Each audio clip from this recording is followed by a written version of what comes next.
Fans are constantly complaining that Millie hasn't had her own episode yet in Helluva, despite it really being overall still very early in the show. But today we finally got to see a Moxxie and Millie episode from the perspective of Millie that recontextualizes everything we know about their relationship and is honestly kind of really tragic for her. I'm Dr. Deepcut, let's do some Millie therapy today, but stay tuned until the end of the video because we've teamed up with the Crewbot to give back to the community in an awesome way with a giveaway that includes hundreds of dollars in Amazon gift cards, as well as Shark Robot cards that can be used at the Helluva merchandise store, and the opportunity to get an autograph print from one of your favorite cartoon voice actors. Just stay tuned till the end of the video to see how you can win these prizes and more. This episode gave us two very distinct plots. Its A plot was really about Millie and the dark side of her relationship with Moxxie, particularly focusing on the unhinged nature of Moxxie with his insecurities getting the best of him. In this episode, Blitz is busy with his sister Barbie Wire, who we will definitely be talking about more in a future video, but today we'll be focusing on how Blitz allowed Moxxie to run lead on a new job from a client. This cool sinner was a summer camp counselor who believed he was killed by a more shady counselor at the camp he worked at. This is a good example of how a lot of IMP's work may actually be a net good, as even back in episode 1, we saw that their primary target was a cannibal family. Moxxie's really excited to take lead on this mission and wants to overplan it, using it as a chance to show off at every opportunity.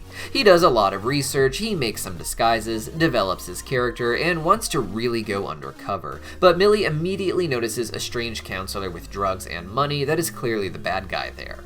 Moxxie gets pretty disappointed by Millie finding the guy so quick, as they could easily be in and out, and Moxxie's work wouldn't just go to waste, but he wouldn't get the gratification of all the performances that he wants to do. Millie gives in, allowing them to play campers for a week instead of actually doing their job. Moxxie and Millie's relationship is premised on it being a bit inverted, with Millie being not just the leader of the relationship, but also being the one to take care of Moxxie at the end of the day.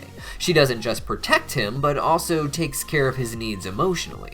Millie is naturally more assertive, and we don't really see much reason for that outside of her just being the cream of the crop of the Wrath Imps in her little farming town, but Moxxie's place in the relationship is a bit more complex with his history.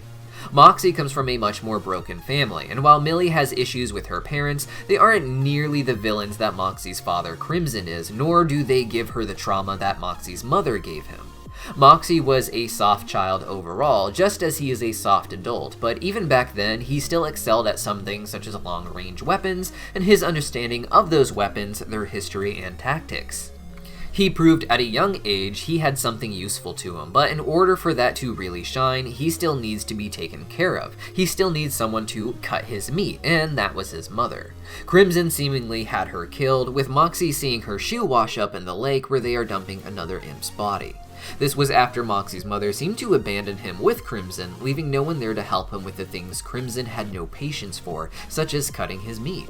It's painted a picture of Moxxie as a rather complex but still lovable man, with Millie being patient but unwavering until this new episode, where we saw Moxxie not just go absolutely unhinged, but Millie also having her own little devastating breakdown as well, one that indicates that this may have happened many times in the past of their relationship.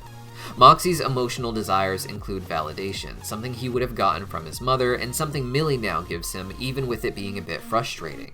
This is normal in any relationship. Both partners can need the other to give them certain kinds of validation, even when it's something they don't want to do. But in Moxxie and Millie's relationship, there is a great imbalance, and in this episode, it tips right over. When Moxxie decided he wanted to do the mission the long way, Millie took it as an opportunity to just have some fun on Earth with the kids. Because of her demonic powers and natural skill, she quickly became the coolest kid at the summer camp and even ends up getting her music recorded on the news. Moxxie has a pretty negative reaction to this, as well as the kids absolutely despising him, and we begin to see the ugly monster that exists behind the seemingly cute psychology of Moxxie.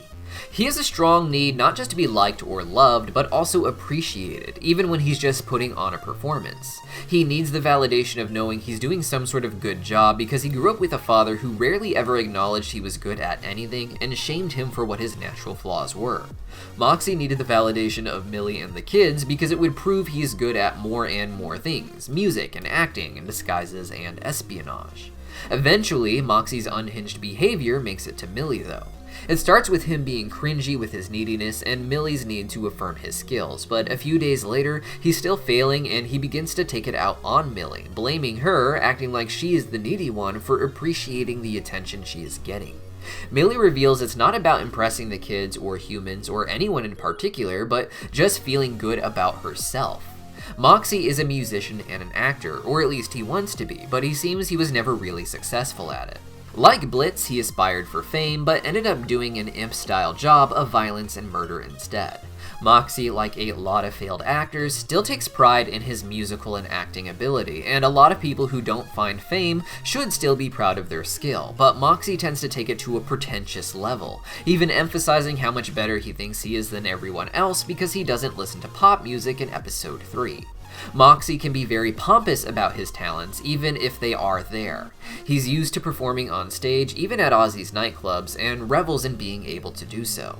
Millie never gets that, however, and the moment she starts to experience that at the camp, Moxxie loses his mind and ends up being hurtful to Millie because he is jealous. He saw this as what makes him special in their relationship, and seeing that Millie can not just do the same, but get a lot more authentic attention from people because of it really upset him. At this point, we realize Millie is not so in love with the situation she is in, even if she is in love with Moxxie.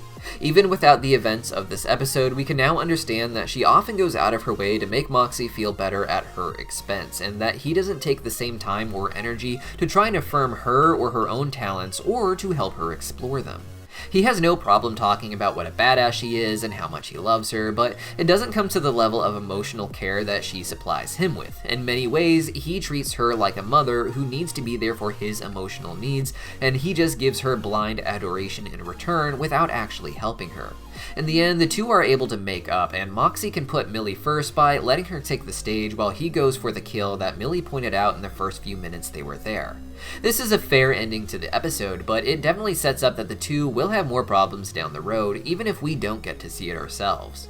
Moxxie and Millie were given gender-flip disguises in this episode because their relationship itself is meant to be a sort of fun gender-flip dynamic.